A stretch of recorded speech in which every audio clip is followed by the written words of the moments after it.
أنفسنا ومن سيئات أعمالنا من يهده الله فلا مضل له ومن يضلل فلا هادي له ونشهد أن لا إله إلا الله وحده لا شريك له ونشهد أن سيدنا وسندنا وأسيلتنا ومرشدنا ومحبوبنا ومعشوقنا ومولانا محمدا عبده ورسوله صلى الله عليه وسلم تسليما كثيرا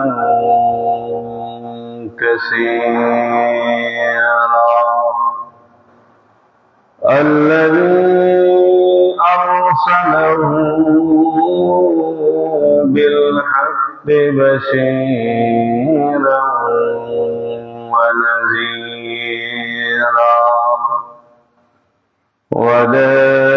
وداعيا إلى الله بإذنه وسراجا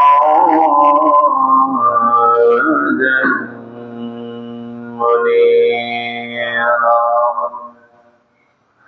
أما بعد فقد قال الله تبارك وتعالى في القرآن المجيد أعوذ بالله من الشيطان الرجيم يا أيها الذين آمنوا كتب عليكم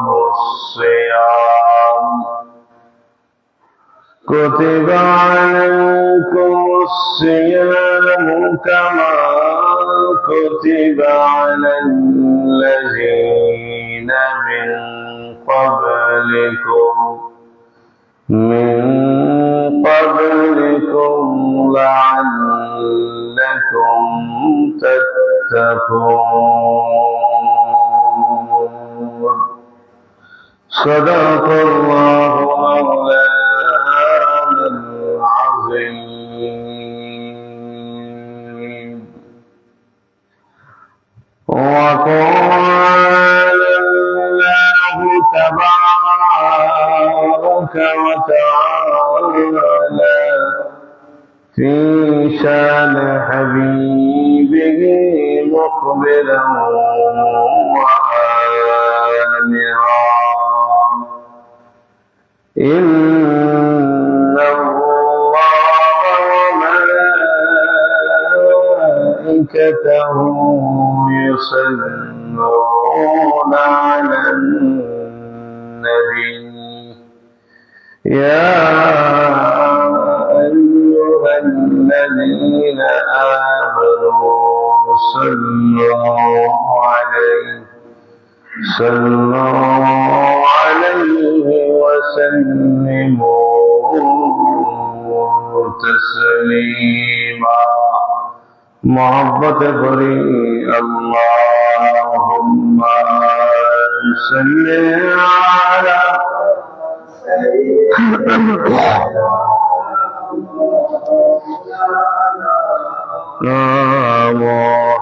محمد وعلى سيدنا مولانا নবীজি আপনার ভালোবাসায় দোজখ হারাম হয়ে যায়। নবীজি আপনার ভালোবাসায় জান্নাতবাসী হওয়া যায়। আল্লাহুম্মা সাল্লি আলা সাইয়্যিদিনা মাওলানা মুহাম্মাদ ওয়া আলা আলি সাইয়্যিদিনা মাওলানা।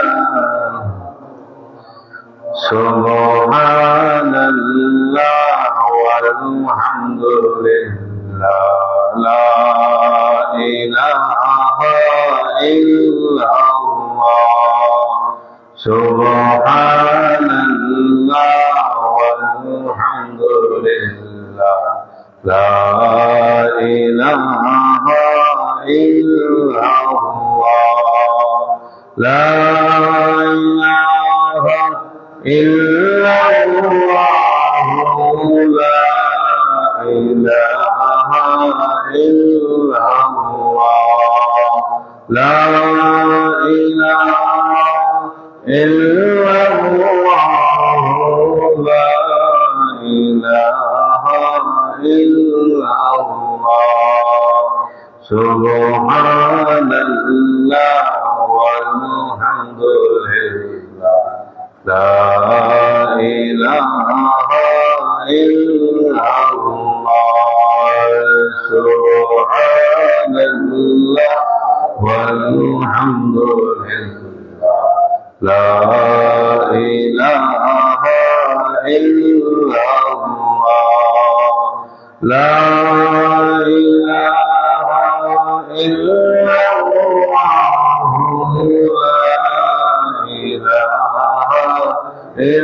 লা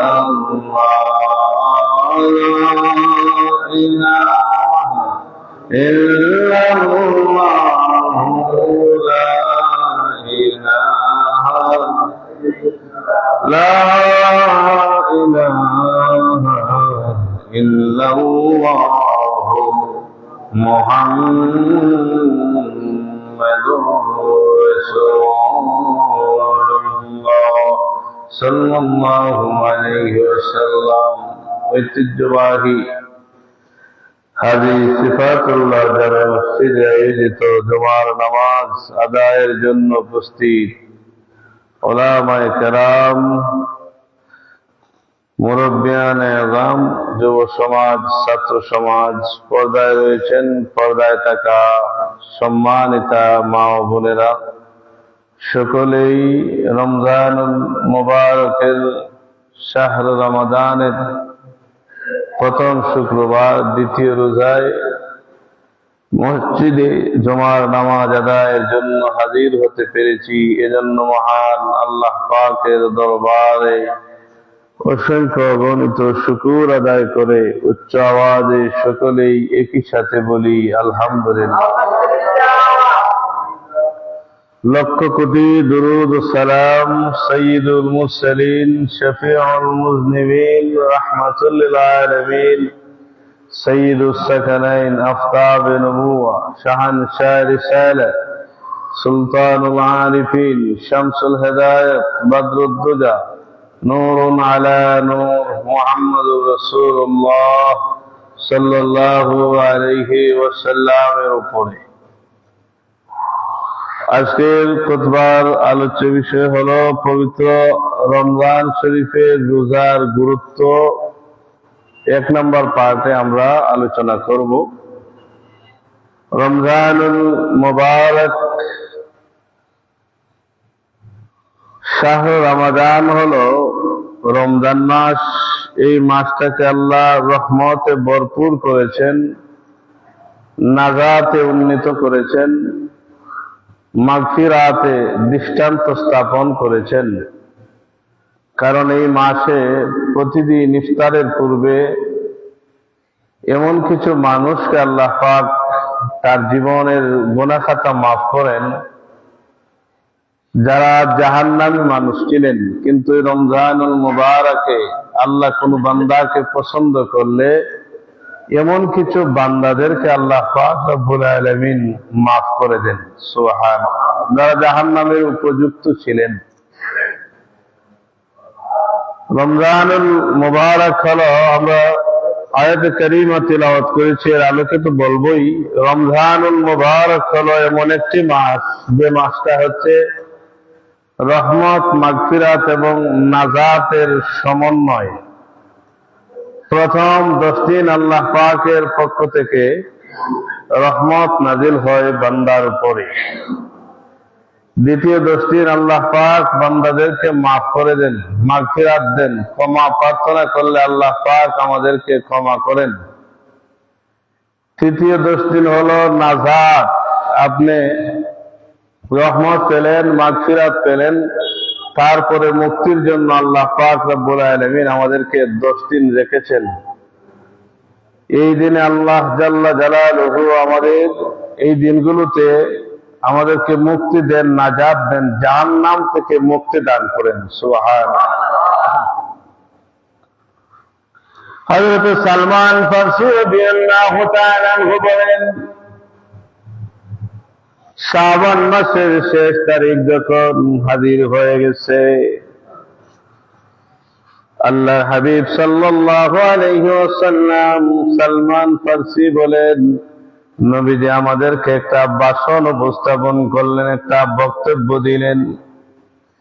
আল্লাহর হাবিব সাল্লাল্লাহু আলাইহি ওয়াসাল্লাম বললেন, আমার সাথীরা, হে রাসূলুল্লাহর উম্মারা, তোমাদের কাছে এমন একটা মাস আগমন করছে, যে মাসের মর্যাদা হলো, ওই মাসে আল্লাহ রাব্বুল আলামিন তোমাদের উপর রমজানের রোজা ফরজ করে দিয়েছেন। আল্লাহ পাক রব্বুল আলামিনের হাবিব বলেন, ওই মাসে এমন একটা রাত রয়েছে, যে রাতটা 1000 মাসের চাইতে আরো উত্তম। ওই রাতের বদৌলতে আর কোরআন নাজিলের মাসের বদৌলতে এই মাসকে আল্লাহ রাব্বুল আলামিন দামি মাস বানিয়ে দিয়েছেন। সালমান ফারসি রাদিয়াল্লাহু তাআলা আনহু বলেন, আল্লাহর রাসূল সাল্লাল্লাহু আলাইহি ওয়াসাল্লাম বললেন, আমার উম্মার, আমার জাতিরা, তোমরা জেনে রাখো, ওই মাসে আল্লাহ রাব্বুল আলামিন রমজানের রোজা যেমন তোমাদের উপর ফরজ করেছেন, তেমনি ভাবে দাঁড়ায়া দাঁড়ায়া তারাবির নামাজ আদায় করাকে হাবিবুল্লাহ বলেন অসংখ্য সওয়াবের কারণ আল্লাহ করে দিয়েছেন। আল্লাহর হাবিব সাল্লাল্লাহু আলাইহি ওয়াসাল্লাম বলেন, রমজানুল মুবারকে কোন আল্লাহ বান্দা যদি একটা ফরজ বন্দেগী করে, ওই একটা ফরজ বন্দেগীর বদৌলতে অন্য মাসে 70টা ফরজ ইবাদতের সওয়াব আমলনামায় লেখা হয়ে যাবে। রাসূলুল্লাহ বললেন, নফল নামাজ, নফল বন্দেগী রমজানুল মুবারকে যারা করবে, অন্য মাসে ফরজ বন্দেগীর সওয়াবের সমান সমপরিমাণ সওয়াব ওই মাসে নফল বন্দেগীর বদৌলতে আল্লাহ লিখে দিবে। নবীজি বললেন যে, সাহাবায়ে কেরাম, এই মাস হলো সমালোচনা প্রকাশের মাস, এই মাস হলো দয়াদ্র হওয়ার মাস, এই মাস হলো সহানুভূতির মাস। ওই মাসে জন্ম দেখবেন আল্লাহর কোন গরিব বান্দারা না খেয়ে থাকে না, অভাবের মধ্যে পড়ে না, কোন না কোন ভাবে আল্লাহর অন্য বান্দারা তাদেরকে সাহায্য করতে সক্ষম হয়ে যায়। নবীজি বললেন যে, এই মাসে যদি কোন মুসলমান তার মুসলমান ভাইকে ইফতার করায়, ওই মুসলমান ভাইকে ইফতার করানোর বদৌলতে ওই ভাইয়ের রোজা রেখে যে পরিমাণ সওয়াব অর্জন করেছিল, আপনি ইফতার করানোর কারণে আপনার আমল নামায় সম পরিমাণ সওয়াব লেখা হয়ে যাবে। আল্লাহ হাবিব বলেন, ওই যে ইফতার করানোর কারণে আল্লাহ বান্দার রোজা রাখার সম পরিমাণ সওয়াব আপনার আমল নামায় চলে আসবে। উনি রোজা রেখে যে সওয়াব অর্জন করেছেন তার এই সওয়াব থেকে কোনোভাবে কোনো পরিমাণ কমবে না। সাহাবায়ে কেরাম বলেন, ইয়া রাসূলুল্লাহ, ইয়া হাবিবাল্লাহ, আমরা তো গরিব সাহাবী আছি, গরিব সাহাবীরা কেমনে আমরা একজনকে ইফতার করাবো, সক্ষম হবো না। আমরা তো ইফতার খেতে আসলে আমাদের ব্যবস্থা নেই, কেমনে আমরা ইফতার করাই? নবীজি বললেন, একটা খেজুর অথবা এক পেয়ালা দুধ, আর তা যদি সম্ভব না হয় পানি দ্বারাও যদি আপনি আপনার বন্ধুকে ইফতার করান, মুসলমান ভাইকে ইফতার করান, ওই পানি পান করানোর বদৌলতে, ওই পানি দিয়ে ইফতার করানোর বদৌলতে তার নেকির সম পরিমাণ সওয়াব আল্লাহ আপনার আমলনামায় লিখে দিবে। এই মাসের মর্যাদা, এই মাসে রমজানের মর্যাদা অসংখ্য অগণিত। আমরা 1200 শুক্রবার আলোচনা করব আহমিয়াতুস সিয়াম, রোজার গুরুত্ব সম্পর্কে। আমার আল্লাহ বলেন, ইয়া আইয়ুহাল্লাযীনা আমানু কুতিবা আলাইকুমুস সিয়াম كتب عليكم الصيام كما كتب على الذين من قبلكم لعلكم تتقون।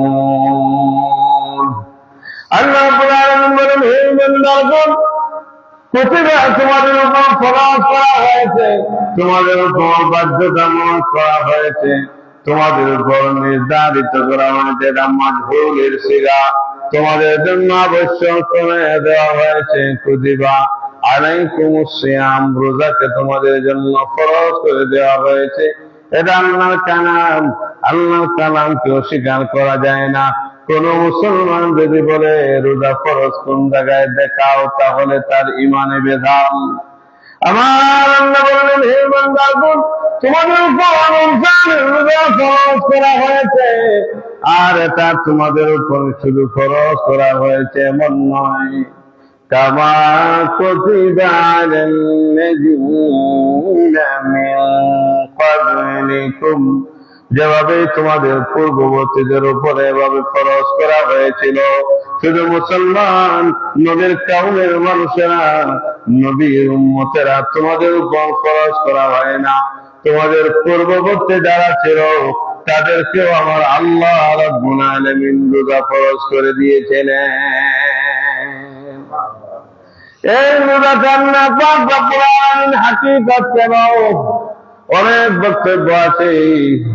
হযরত আদম আলাইহিস সালাম এবং হাওয়া আলাইহিস সালাম যখন জান্নাত থেকে পৃথিবীতে আসলেন, ওই আদম নবী আলাইহিস সালাম, হাওয়া আলাইহিস সালাম তারা যখন বন্ধন ছিলেন, বেদায়া ওয়ান নিহায়া কিতাবে এসে যে যাকতুব হতে পারে বিভিন্ন গাছের কথা দেখেছি, তবে জমহুরের অভিমত বন্ধনকে যখন দুনিয়ায় আসলেন, আমার আল্লাহ যখন দুনিয়ায় প্রেরণ করলেন, একজনকে প্রেরণ করলেন ফিলিস্তিন, আর একজনকে প্রেরণ করলেন সাদ্দায়ে হযরত হাওয়া আলাইহিস সালামকে। আমার আল্লাহ রাব্বুল আলামিন ওই যে বন্ধন খাওয়ার কারণে তাদের পেটের ভিতরে যে অবৈধ জিনিস প্রবেশ করলো, অবৈধ বলতে আল্লাহর নিষিদ্ধ বস্তু প্রবেশ করলো, এগুলো উপবাস করে ওই ময়লাগুলো বের করার জন্য বনি আদমকে আল্লাহ রাব্বুল আলামিন 30 দিন পর্যন্ত রোজা রাখার নির্দেশ করেছে। এই যে বন্ধন ছিল, বন্ধন ছিল না, হুকুম ছিল না, আমার আল্লাহ নিষেধ করেছিলেন। তারপরে উনি ওটাকে উপভোগ করলেন। হাওয়া আলাইহিস সালাম খেলেন, হযরতে আদম আলাইহিস সালামও পেলেন, খাওয়ার পরে তৃপ্তি পেলেন। আমার আল্লাহ বলেন যে বান্দা, তোমার সন্তান যারা তারা এটাকে পরিশুদ্ধ করে নিবে। একাধারে 30 দিন যদি আল্লাহ বান্দা রোজা রাখে, ওই পেট থেকে পেট বাম হয়, ওই পেটের উপকার হয় চিকিৎসা বিজ্ঞানে হয়, এটা ফাস্টিং হয়। একাধারে 15 ঘন্টা 14 ঘন্টা পর্যন্ত উপবাস করলে আপনার পেটের মধ্যে যে বস্তুগুলো রয়েছে এগুলো নতুন ভাবে পুনর্জন্ম দেয়। সুবহানাল্লাহ। আমার আল্লাহ ফরজ করে দিলেন, আল্লাহ বললেন কামা কুতিবা আলাল্লাযীনা মিন ক্বাবলিকুম লাআল্লাকুম তাত্তাকুন। আমার আল্লাহ বললেন আমি পূর্ববর্তীদের যেরকম আমি রোজা ফরজ করে দিয়েছিলাম তোমাদেরকেও ফরজ করে দিলাম। তবে নবীর উম্মতেরা তোমাদেরকে আমি ফরজ করে দিয়েছি, কারণ আছে যাতে তোমরা তাকওয়াবান হও, যাতে তোমরা আল্লাহওয়ালা হও। আমাদেরকে আল্লাহওয়ালা বানানোর জন্য আমাদের আল্লাহ আমাদের উপর রোজা ফরজ করেছেন। আমি যদি আমার বিল্ডিংয়ের ভিতরে বসে বসে যদি আমি পান করি, আমি পানাহার করি, আমি যদি আমার যা মন চায় তা খাই, কেউ দেখে না, তবে মনে রাখবেন আমাদের তাকওয়া আছে বলে রোজাদাররা রোজা রাখে। আল্লাহ ওয়ালা যারা তারা রোজা ছাড়তে পারে না। কারণ একান্ত ভাবে আমরা যখন পানা করতে পারি, এই পানা থেকে বিরত থেকে আমরা এক আল্লাহ রাব্বুল আলামিনের ভয়ে আমরা রোজা রাখি। দুনিয়ার কেউ না দেখলেও এই রোজাটা হবে আমার আল্লাহর জন্য। এজন্য আমার আল্লাহ বলেন সাওমুনি ওয়া আনা আজজি বি, রোজা আমি আল্লাহর জন্য, আর এই রোজার পুরস্কার দিব আমি আল্লাহ। আমি আল্লাহ ছাড়া এই রোজার পুরস্কার আর কেউ দিলে শোভা পায় না। কারণ আমি আল্লাহর ভয়ে, আমি আল্লাহর অর্ডারে আমার বান্দা গোপনে খেতে পারে, পানাহার করতে পারে, স্ত্রী সঙ্গম করতে পারে, কিন্তু এরকম কিছুই করে না। এর অর্থ হলো আমার আল্লাহ হাদিসে কুদসিতে বলেন ওই রোজা যেহেতু আমি আল্লাহর জন্য হয়ে গেছে, আমি আল্লাহ রাব্বুল আলামিন আমার বান্দাকে আমি নিজেই পুরস্কার দেব।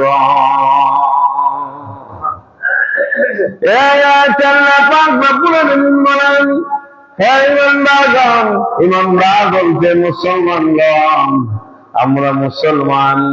এই রোজার মধ্যে হাকিকত কি? এই রোজা যদি কেউ একাধারে রাখতে পারে, ভালো ভালো জিনিস অর্থাৎ বিশৃঙ্খল উশৃঙ্খল জিনিস না খায়, যেমন ভালো তৈল খায়, ভালো খাওয়ান খায়, আর এগুলো যদি খাওয়ার পরে যদি রোজা রাখে, ওই ব্যক্তি বিভিন্ন রূপ থেকে মুক্তি পায়। ওই যে আল্লাহ রাব্বুল আলামিন আদম নবী হাওয়া আলাইহিস সালামকে সতর্ক করে আল্লাহ যে ফরজ করে দিয়েছিলেন, এগুলো আমাদের উপরে বর্তালো।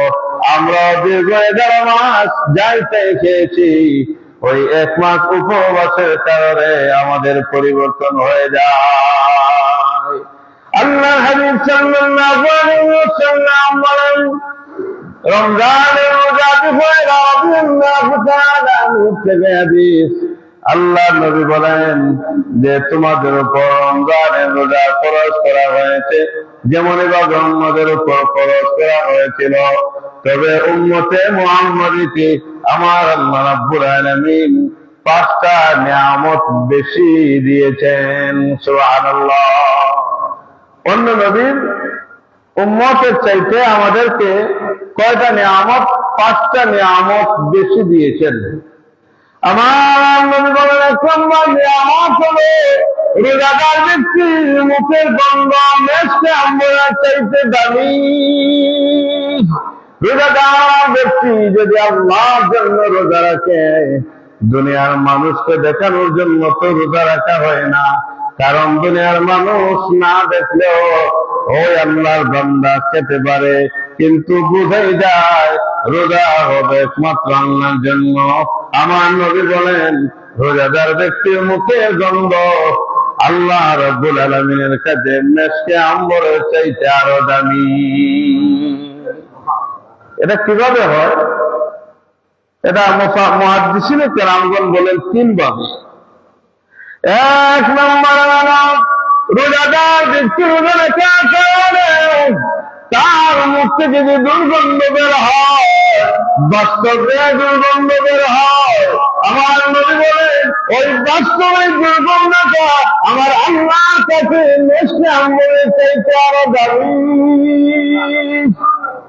আবার মুহাদ্দিসিনে কেরামগণ হাদিসের ব্যাখ্যায় বলেন যে রোজাদার ব্যক্তি কবর থেকে যখন উত্থিত হবে, কিয়ামতের ময়দানে হাজির হবে, ওই ব্যক্তি কবর থেকে ওঠার সময় তার মুখ থেকে একটা ঘ্রাণ বের হবে।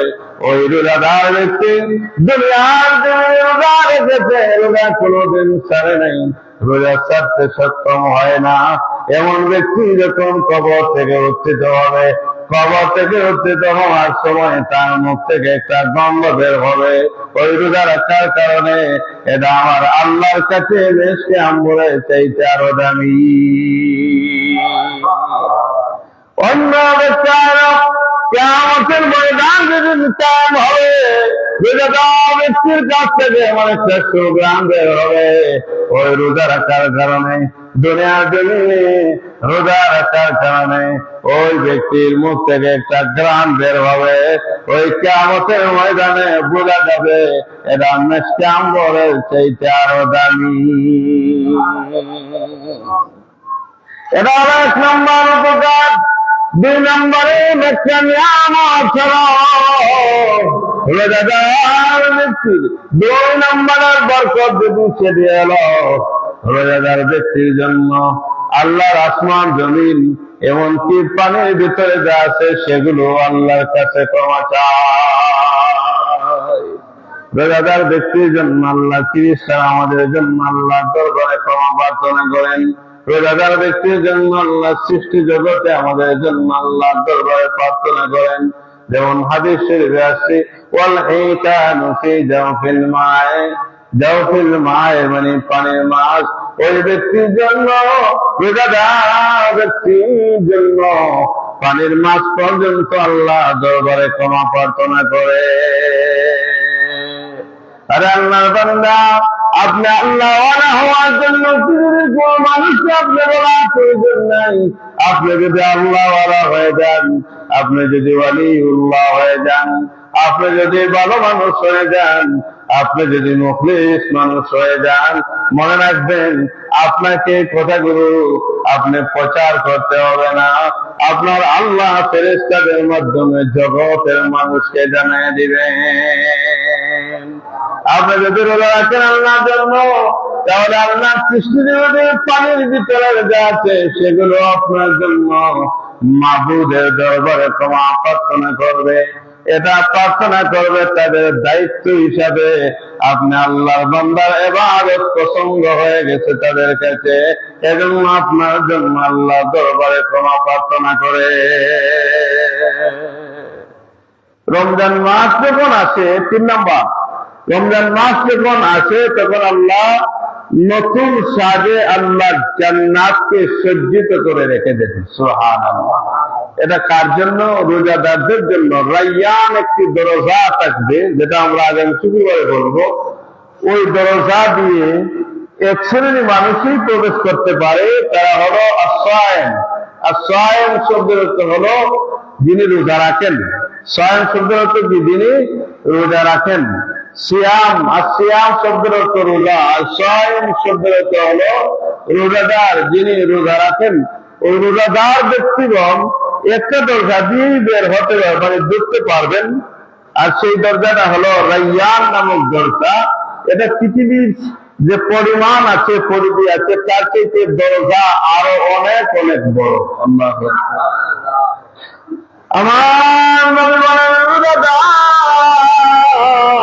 রমজান মাস আসলে আমার আল্লাহ ওই জান্নাতকে নতুন সাজে সজ্জিত করে রেখে দেন, যাতে রোজাদার ব্যক্তি ওই জান্নাতের স্বাদ ইন্তেকাল করার পরে পরে সাথে সাথে ওই সুন্দর জান্নাতে প্রবেশ করতে পারে।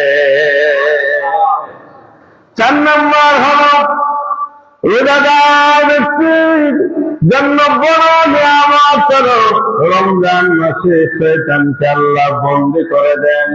রমজান মাসে জিনজুর পরিহিত করে দেন। জিনজুর দিয়ে শয়তানকে আল্লাহ রাব্বুল আলামিন বন্দী করেন। এবার আপনার প্রশ্ন হলো, শয়তান যদি বন্দী হয়ে যায় তাহলে আমরা কেন শয়তানি করি? আমরা কেন গীবত করি? আমরা কেন নামিমা করি? আমরা কেন হিংসা করি? আমরা কেন জিনা করি? আমরা কেন ব্যভিচার করি? আমরা কেন নামাজ ছাড়ি? আমরা কেন বেপরদা করি? আমরা কেন অন্যায় কাজ করি? আমরা কেন রমজান মাসে সুদ খাই, ঘুষ খাই কেন করি? নবীর একটা কথাকে আপনি অবিশ্বাস করতে পারেন না, ঈমান থাকবে না। বাইহাকি শরীফে আসছে, আল্লাহর হাবিব বলেন, আন আবি হুরায়রা রাদিয়াল্লাহু তাআলা আনহু قال قال رسول الله صلى الله عليه وسلم إذا جاء رمضان فتحت أبواب الجنة وغلقت أبواب النار وصفدت الشياطين رواه البخاري ومسلم। মুসলিম শরীফে আছে, এরা বুখারী শরীফে আছে, আল্লাহর হাবিব বলেন, সাইয়্যিদুল মুরসালিন রাহমাতুল লিল আলামিন বলেন, ইযা জাআ রমাদান ফুতিহাত আবওয়াবুল জান্নাতি, যখন রমজান মাস আসলো, রমজান মাস আসলে ফুতিহাত আবওয়াবুল জান্নাতি, আমার আল্লাহ রাব্বুল আলামিন জান্নাতের দরজাগুলো খুলে দিবেন। বাবুন দরজা, আবওয়াবুন দরজা, জান্নাতের প্রতিটি দরজা আমার আল্লাহ খুলে দিবেন। যখন রমজান মাস আসে, এই মুহূর্তে আল্লাহ জান্নাত, সব জান্নাতকে আল্লাহ রাব্বুল আলামিন খুলে দিয়েছেন। তাহলে বোঝা যায় রমজান মাসে যারা রোজা রাখে তাদের মর্যাদা অপরিসীম, অগণিত। আর সবচেয়ে শ্রেষ্ঠতম মর্যাদা হলো ওই রমজান মাসে রোজাদার যারা আল্লাহর জন্য রোজা রাখে, আল্লাহর ভয়ে। আপনি যদি পাহাড়ের উপরে উঠে যান, পৃথিবীর মানুষ আপনাকে দেখবে না। আপনি যদি এসরুমের ভিতরে চতুর্দিকে আটকানো, সেখানে বসে যদি আপনি পেট করে খান, কেউ কি দেখে? আপনি যখন পুকুরে গোসল করেন, ওই গোসলের সময় যদি এক পেয়ালা পানি খেয়ে নেন, যে কেউ তো দেখবে না, আমি একটু খেয়ে নিই, কেউ দেখবে না। পথে দেখবেন কে? আল্লাহ। সেই আল্লাহর ভয়ে, সেই আল্লাহর ভয়ে, সেই আল্লাহর ভয়ে আমরা পানাহার স্ত্রী সঙ্গ থেকে বিরত থাকলাম।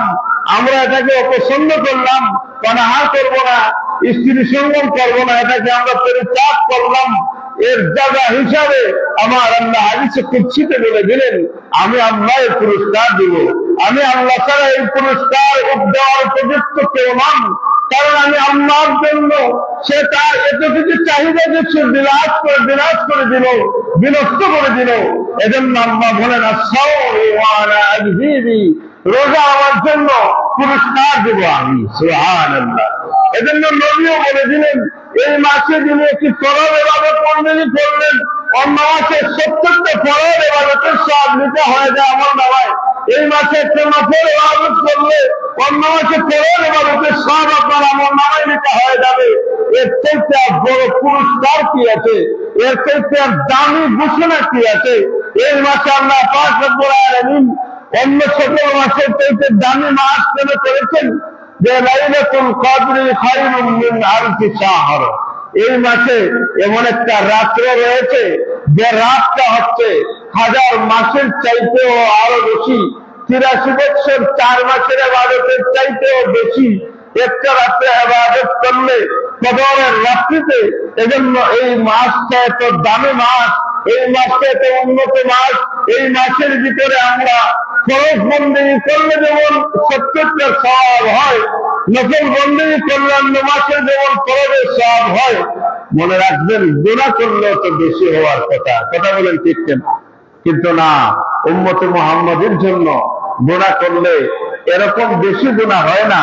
কারণ আমাদের রাহবার আমাদেরকে দেখিয়ে দিয়েছেন, আমাদের সামনে এগিয়ে আছেন, সমগ্র উম্মার সামনে এগিয়ে আছেন, সমগ্র পৃথিবীর সব মানুষের সামনে এগিয়ে আছেন, যারা ইমানদার সকল নবী রাসূলদের অন্যান্য উম্মতদের জন্য এগিয়ে আছেন আমাদের রাসূল সাইয়্যিদুল মুরসালিন শফিউল মুযনিবিন রাহমাতুল লিল আলামিন।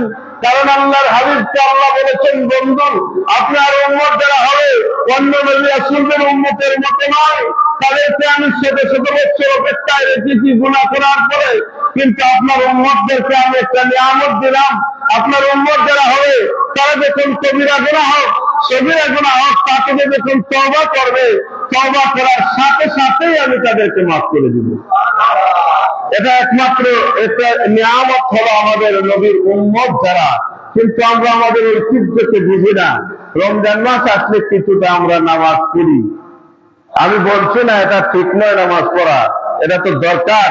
আপনি রমজান মাসে পরে পরে একজন নামাজি যদি হয়ে যান, 40 দিন 1000 পড়লে যদি নামাজি হয়ে যান তাহলে আপনি পড়েন। কিন্তু দেখা যায় রমজান মাস চলে গেছে, তখন আবার সবকিছু ঠিকঠাক আগের মতোই। মনে রাখবেন, ইবাদত ভালো মানুষ হওয়া একদিনের জন্য নয়। আপনি ভালো মানুষ তখন যখন তওবা করে নিজেকে একেবারেই ফিরিয়ে আনবেন, নিজেকে বাস্তবে একটা সুন্দর জীবনের মধ্যে আপনি ঢুকে নেবেন, বাস্তবে একটা জীবন আপনি উপহার হিসাবে গ্রহণ করবেন। তখন মনে করবেন আপনার ইবাদত বন্দেগী কবুল হয়েছে, না হয় মনে করবেন আপনার তওবা আপনার জায়গায় রয়ে গেছে। আল্লাহর হাবিব বললেন, ইযা জাআ আমালুক ফুতিহাত আবওয়াবুল জান্নাতি ওয়া গুল্লিকাত আবওয়াবুল নারি। আল্লাহর হাবিব বললেন, ওই রোজাদার ব্যক্তির জন্য আমার আল্লাহ জান্নাতের দরজাসমূহ খুলে রেখে দিয়েছেন, ওয়া গুল্লিকাত আবওয়াবুন নারি। আল্লাহর হাবিব বললেন, ওই রোজাদার ব্যক্তিদের জন্য আল্লাহ রাব্বুল আলামিন জাহান্নামের দরজাগুলো বন্ধ করে দিয়েছেন। ওয়াসুদ্দিদাতিস শায়াতিন। আর আল্লাহর হাবিব বলেন, শয়তানকে বন্দী করে রেখেছেন। অন্য হাদিসে এসেছে আল্লাহ রাব্বুল আলামিন জিনদের পরাইয়া ওই শয়তানকে বন্দী করে রেখেছেন, যাতে মানুষকে নতুন ভাবে ওয়াসওয়াসা না দেয়। এখন আপনি প্রশ্ন করবেন, হুজুর নবীর কথা মিথ্যা হয় না, আমরাও বিশ্বাস করলাম আল্লাহ রাব্বুল আলামিন শয়তানকে বন্দী করে রেখে দিয়েছেন, আমরা এটাকে মানে বিশ্বাস করি। কিন্তু কেন আমরা নাফরমানি ছাড়তে পারলাম না? কেন আমরা কবিরা গুনাহ ছাড়তে পারলাম না? কেন আমরা অত্যাচার ছাড়তে পারলাম না? কেন আমরা জুলুম ছাড়তে পারলাম না? এর জবাব হলো, বান্দার বডির ভিতরে একটা জায়গা, যার যে জায়গার কঠিন জায়গার নাম হলো কলব। ওই কলব যখন 11 মাসে নষ্ট হয়ে গেছে, ওই 11 মাস নাফরমানি করতে করতে শয়তান আমাদের ওয়াসওয়াসা দিতে দিতে আমাদের কলবকে নষ্ট করে ফেলেছে। এজন্য শয়তান বন্দী থাকার পরেও আমাদের নাফরমানি বন্ধ হয় না। কথা বলেন ঠিক না? শয়তান তো এই মাসেই বন্দী আছে, এটাকে আমরা বিশ্বাস করতে হবে। এটাকে বিশ্বাস করা আমাদের ঈমানের ক্ষতি হবে। কিন্তু আমরা কেন শয়তান বন্দী হওয়ার পরে আমরা নাফরমানি ছাড়তে পারি না? ওই দীর্ঘ সময় যে আমাদেরকে শয়তান আমাদের প্রকাশ্য শত্রু। শয়তান আমাদের বন্ধু না শত্রু? সকলে বলেন, শয়তান আমাদের শত্রু। এটা স্পষ্ট শত্রু। এই শয়তান আমাদেরকে বিভিন্ন ভাবে বিভিন্ন খারাপ কাজে এমন ভাবে প্রবেশ করায় যেটা আপনি কল্পনাও করতে পারবেন না, আপনার সাথে মিশে যায়। কারণ তার তো হুকুম আছে। সে ইবাদত করেছিল, বঞ্চিত হয়েছে আল্লাহর জান্নাত থেকে ওই আদমের কারণে। এজন্য আদম সন্তানদের ক্ষতি করতে সে সক্ষম। আমরা রমজানুল মুবারকে বাকি অংশ ধারাবাহিকভাবে আমরা আগামী সপ্তাহে আমরা রমজানুল মুবারকের গুরুত্ব সম্পর্কে 2 পার্টে আলোচনা করবো। আজকে প্রথম পার্টে আমরা আলোচনা করলাম। সময় তো একেবারেই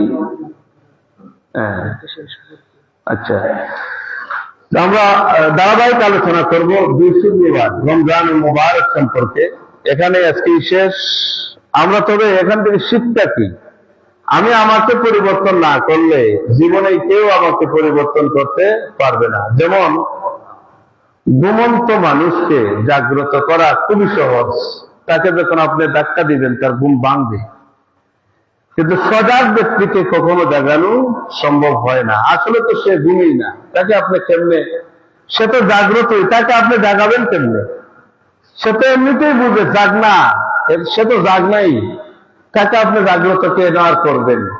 কিন্তু আপনাকে বুঝাবে সে ঘুমন্ত, আসলে ঘুমন্ত নয়, সে সব জানে, সব জানতা হয়। তা আমরাও আমাদেরকে নিজেকে পরিবর্তন করবো। ওয়াজ নসিহতে আর কি হবে? ওয়াজ নসিহত তো আর অভাব নেই, আর বক্তার অভাব নেই, শ্রোতাদের অভাব নেই চিহ্নিত করে কোন বক্তার থেকে কোন বক্তা ভালো। টাকা হচ্ছে নিজে আমল করে না, আর এদিকে বলে যে কোন বক্তাতে কোনটা ভালো। এই ভালো আর মন্দ চিন্তা করতে করতে আমরা যারা মানে ওয়াজ শুনে যারা, তাদের সব যায় এই আমল কি হবে। আমি ওয়াজ শুনবো, তওবা কাকে বলে? যে গুনার জন্য আপনি তওবা করবেন, এই গুনাহ আর করা যাবে না।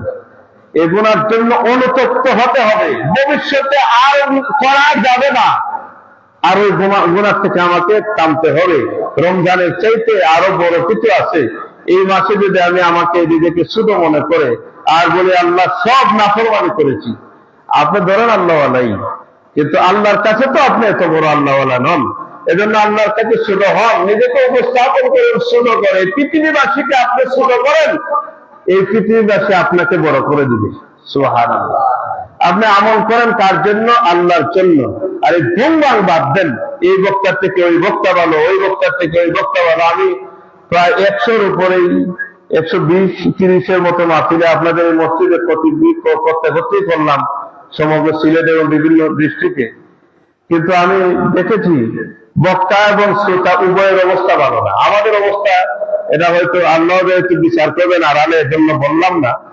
আপনাদের অবস্থা আরো খারাপ, খালি বক্তা বাছাই করে কার থেকে কে ভালো, এজন্য মাহফিলে হাজির হয়ে একবারও ভাবে না কোরআন থেকে উনি বলছেন না রাসূলুল্লাহ সাল্লাল্লাহু আলাইহি ওয়াসাল্লামের সুন্নাহ থেকে বলছেন, এগুলো একটু আমল করি, এদিকে মুখেই খেয়াল না। তা আমরা যেন আমল করি, সকলে বলে আল্লাহুম্মা আমিন। আমাদের নিজেকে আমল করা দরকার, নিজেকে আমিন হিসাবে কবুল করানো দরকার। আমাদের এই প্রতিষ্ঠান, এখানে আমাদের দারুল কেরাতের ব্যবস্থা আছে। দারুল কেরাত অত্যন্ত গুরুত্বপূর্ণ একটি প্রতিষ্ঠান, যেটা সারা বাংলাদেশে বহির্বিশ্বেও এই সেন্টারগুলো পরিচালিত হচ্ছে, কোরআন সহি হচ্ছে। আমি কাউকে দোষী করার জন্য না, আমি আমাদের সিলেটের বাহিরে 12.5 বছর ছিলাম। ওই জায়গার উলামায়ে কেরামদের পড়া শুনলে মানে এত ভুল আছে অনেকের, সকলে না পড়ার ভিতরে, কিন্তু আমাদের এই দারুল কেরাতের উসিলায় দেখবেন সিলেটের মানুষের মুরব্বী যারা, ওনারা যখন মাইকে আওয়াজ শুনে, এই কোরআনের আওয়াজ শুনে শুনে ওনাদের অনেকটা পড়া সহি হয়ে যায়। এখানে কোরআন সহি করার ব্যবস্থা আছে। আগামীকাল শেষ তারিখ 32। আপনারা আপনাদের সন্তান, আপনারা আমন্ত্রিত, আপনারা আসবেন, আপনাদের সন্তানদেরকে ভর্তি করবেন। কোরআন শিক্ষার জন্য সুব্যবস্থা আছে এখানে, এই ব্যবস্থাটার ফায়দাটা গ্রহণ করবেন, সকলেই আমন্ত্রিত। আউযু বিল্লাহি মিনাশ শাইতানির রাজীম।